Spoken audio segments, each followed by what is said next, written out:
आज की कक्षा में आप सबका स्वागत है।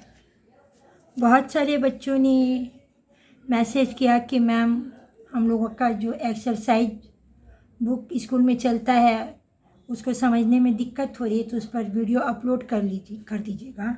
उन बच्चों के लिए मैंने ये प्रयास किया है। आप देख रहे हैं कि संधि से, समास से उन लोगों ने बहुत सारा प्रश्न जो है PDF बना करके भेजा है, तो मैंने कोशिश की कि उनके लिए छोटा सा एक प्रयास किया जाए। आज मैं आपको संधि से संबंधित कुछ प्रश्नों के बारे में बताने जा रही हूँ। आप लोग ध्यान से समझिएगा और इसको सीखने की कोशिश करिएगा। सबसे पहला प्रश्न है हमारा, संधि संधि विच्छेदम कुरुत। संधि और संधि विच्छेद करना है। जब भी हम संधि को पढ़ते हैं तो एक चीज़ हमारे दिमाग में होनी चाहिए कि संधि दो वर्णों का मेल है। संधि में दो वर्ण मिलते हैं और उनके मिलने से आपस में उनके उच्चारण में या उनके लिखने में जो चेंजिंग आती है वर्णों के मेल से, उसे हम संधि कहते हैं। संधि 3 प्रकार की होती है, स्वर संधि, व्यंजन संधि और विसर्ग संधि। स्वर संधि में स्वर के साथ स्वर का मेल होता है और उसके मेल से परिवर्तन होता है, जबकि व्यंजन संधि में स्वर के साथ व्यंजन मिलते हैं अथवा व्यंजन के साथ व्यंजन वर्णों का मेल होता है और उससे जो परिवर्तन होता है उसे व्यंजन संधि कहते हैं। जबकि विसर्ग संधि में स्वर के साथ विसर्ग के साथ स्वर या विसर्ग के साथ व्यंजन के मेल से जो परिवर्तन होता है उसे व्यंजन संधि कहते हैं।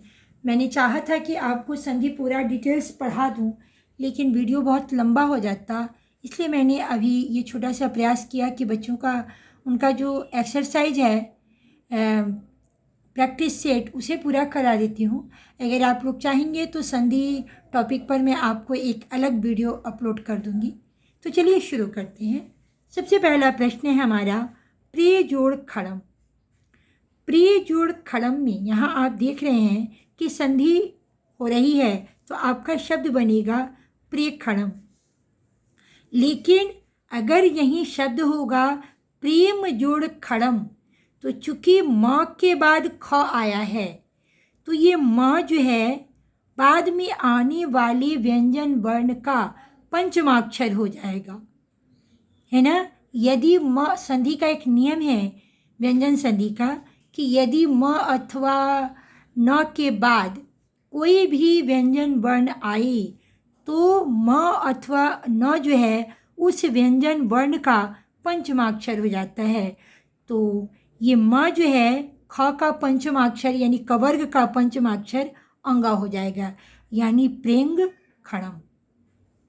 ये शब्द जो है संधि के लिए सूटेबल नहीं था, लेकिन आपके कार्यपत्र में ये था, इसलिए मैंने इसे कर दिया। ये ज्यों का त्यों रहेगा। और अगर म अथवा न रहेगा तो म अथवा न जो है जो बाद वाला व्यंजन आएगा उसका पंचमाक्षर हो जाएगा, यानी अंगा में बदल जाएगा। अगर यहाँ च रहता है तो उसका पंचमाक्षर यहाँ हो जाएगा।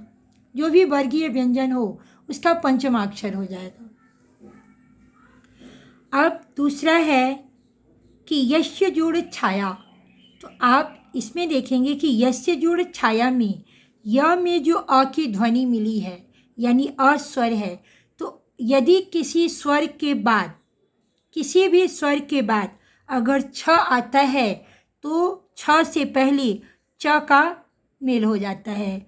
तो यहाँ आप देखेंगे कि यस्य में अ की ध्वनि है और इसके बाद छ आया है, यानी ये अ की ध्वनि है छ से पहले, तो यहाँ पर च जुड़ जाएगा, यक्ष छाया।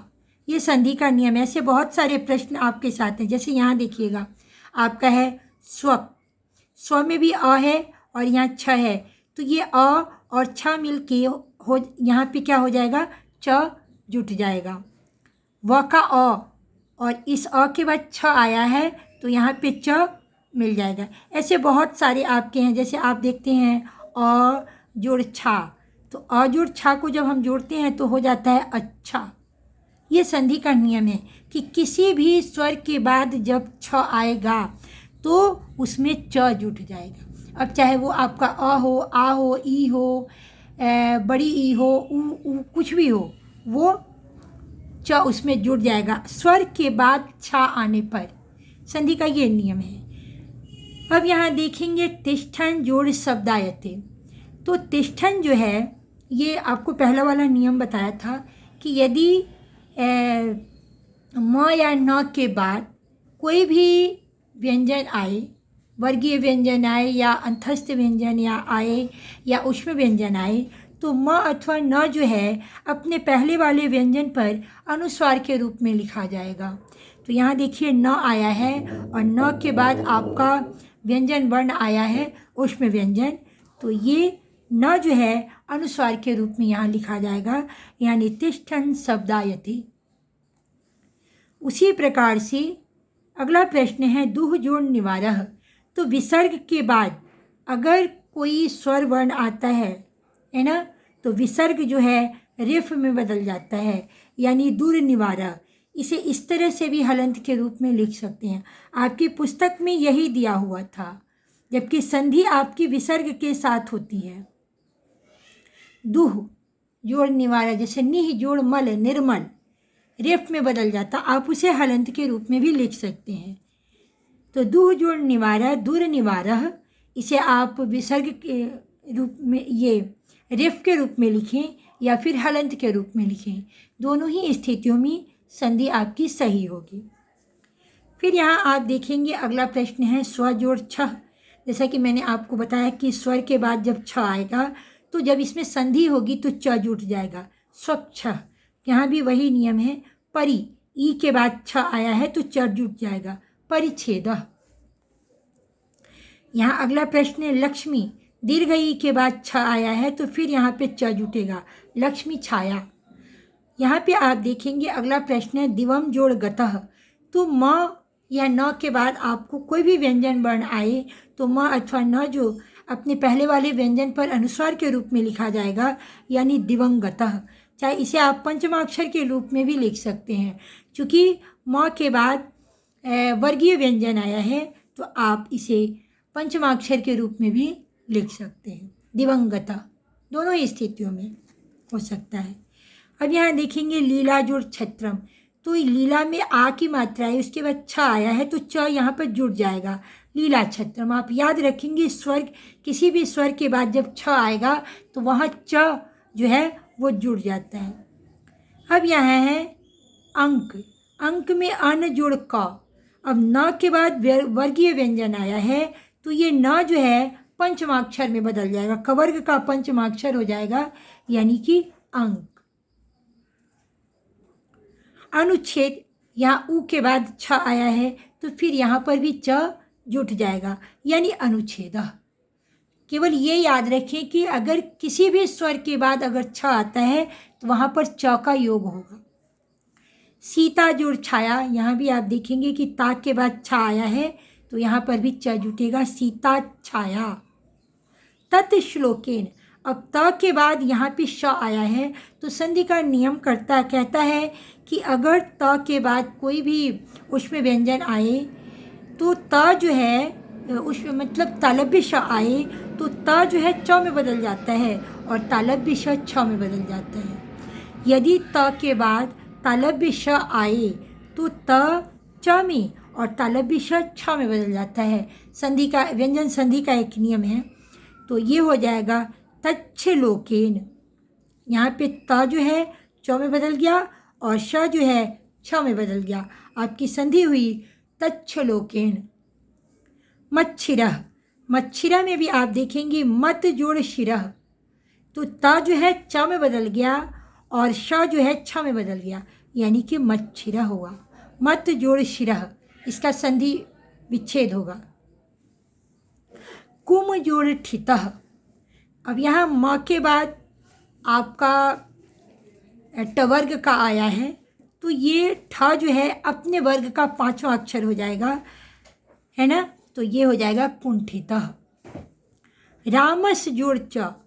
अब अगर दंती स के बाद च आता है तो ये दंती स जो है वो तालव्य श में बदल जाता है।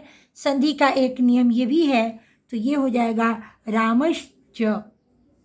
अच जोड़ अन। अब च के बाद अगर कोई स्वर आता है, वर्गीय व्यंजन के बाद अगर कोई स्वर आता है या कोई भी व्यंजन आता है तो वो अपने वर्ग का, है ना, यदि वर्ग के पहले अक्षर के बाद कोई भी स्वर आता है या कोई भी व्यंजन वर्ण आता है तो वर्ग का पहला अक्षर अपने वर्ग की तीसरे अक्षर में बदल जाता है।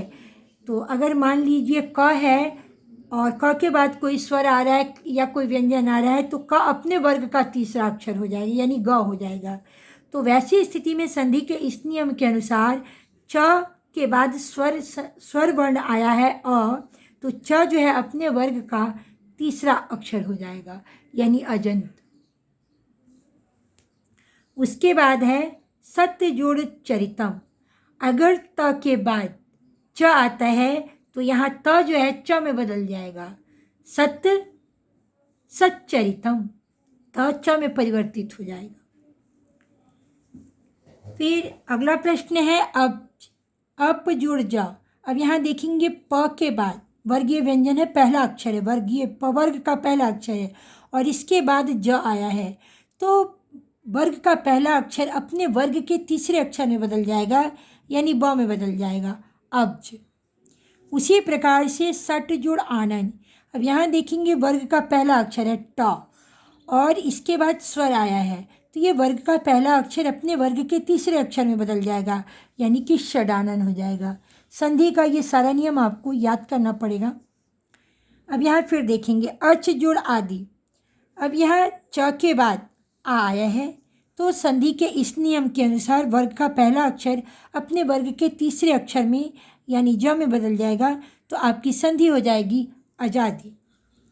तरु जोड़ छाया। अब ऊ के बाद छ आया है तो यहाँ पर च का योग हो जाएगा, यानी तरु छाया। स्व जोड़ क्षम।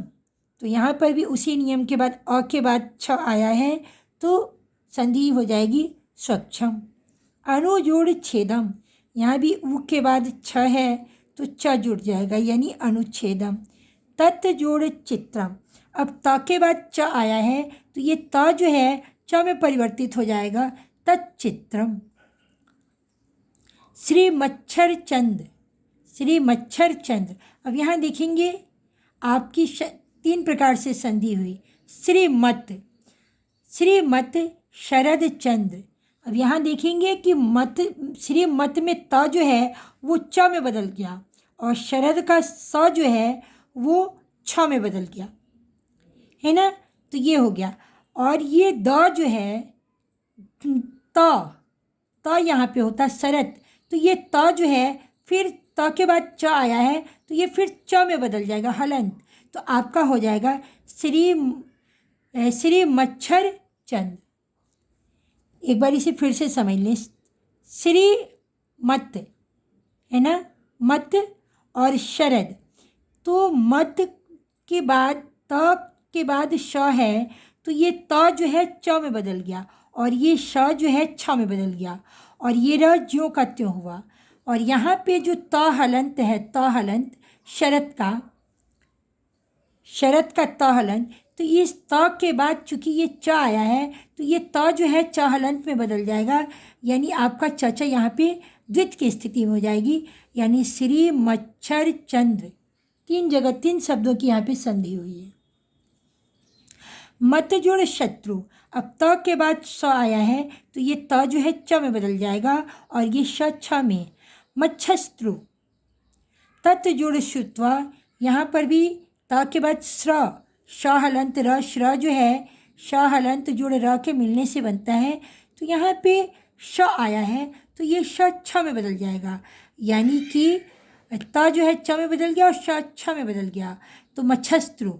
यहाँ तत् जोड़ श्रुत्वा, तो ये श्र जो है श और र के मिलने से बना है तो त जो है च में बदल जाएगा और श जो है वो छ में बदल जाएगा और ये र जो है ये र इसमें रेफ के रूप में लिख जाएगा, यानी कि तच्छ श्रुत्वा। अगला प्रश्न है हिम जोड़ हिमालय। तो यहाँ पे स्वर संधि है, हिम जोड़ आलय।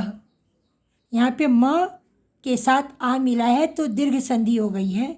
महा जोड़ उदय। हा के साथ उ मिला और ओकार में बदल गया है ना, हाँ और ऊ मिल करके ये ओकार हो गया है, तो महोदय। लता जोड़ इव, अब लता के साथ इव मिला है और ये आ के साथ ई मिल करके ए हो गया है, यानी कि यहाँ पे गुण संधि है लतेव।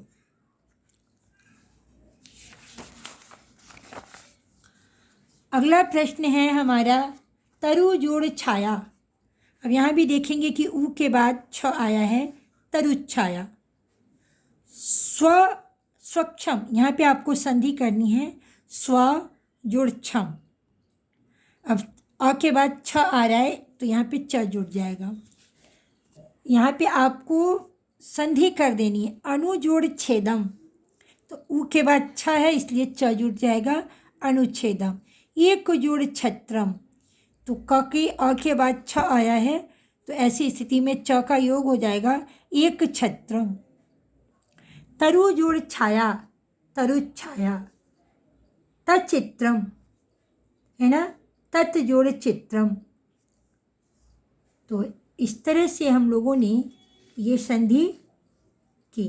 मुझे उम्मीद है कि आपके लिए ये वीडियो बहुत ही लाभकारी सिद्ध होगा। मेरा ये प्रयास आपको कैसा लगा आप कमेंट के द्वारा ज़रूर बताएंगे और इसे ज़्यादा से ज़्यादा लोगों में शेयर करिएगा। वीडियो को लाइक कीजिएगा, चैनल को सब्सक्राइब कीजिएगा, बेल आइकन प्रेस करिएगा ताकि मैं जब अगला वीडियो अपलोड करूँ तो उसका नोटिफिकेशन आपको सबसे पहले मिले। धन्यवाद।